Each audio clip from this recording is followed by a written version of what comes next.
Welcome back to RotoQL University. In this lesson, we're going to be talking about tournaments, how to enter them, and the strategy regarding them. In tournaments, only the top 20% of entries cash, so it's going to be a lot harder to have consistent performance in the top 20%. But this means that we're able to take more risks than we would in a cash game lineup. The goal here is to really maximize the ceiling of your team as a whole.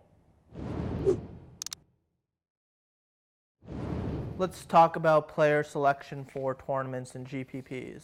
One of the most important parts of entering tournaments is understanding correlation. And correlation is what are the relationship between the players you have on your team going to affect your team's results. So in a sport like NFL, where you have a QB and a wide receiver are very correlated, so that means that if a QB does well, the wide receiver likely does well. The same thing follows in baseball when you have two hitters who are right next to each other.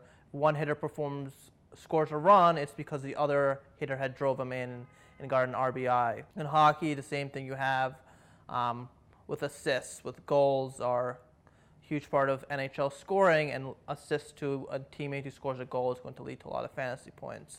And then in NBA, you have less of that because players' performance is generally not correlated to the other teammates' performances. Another thing that we want to look at a little bit is idea of being contrarian. And what that means is, how is your lineup different than the other lineups out there? If you're all picking the same players, it's going to be hard to differentiate yourself. And this is especially true when you're playing tournaments that are only a few games in that slate. So this is going to drive a lot of your strategy in tournaments.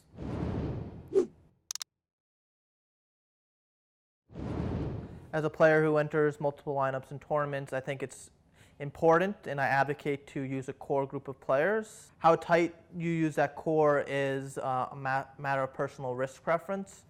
Obviously, if you have a tighter core and that core underperforms, you're not going to be cashing a lot of your entries that night. I generally go for a tighter core because those are the players that I have the most confidence in and thus think they're going to perform the best. So when they do that, I want to take advantage of that as much as I can.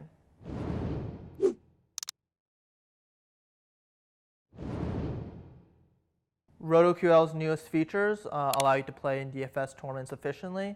You're able to set player exposures, which allow you to adjust how much you want to rely on specific players in multiple lineups. So that really allows you to set your risk preferences, build a core exactly how you want in multiple lineups. And if you are creating 20 or more lineups, you can easily save them all with one click with our Save All button. And then you can export that and import that into DraftKings. All these RotoQL features can really save you a lot of time in a busy DFS research day.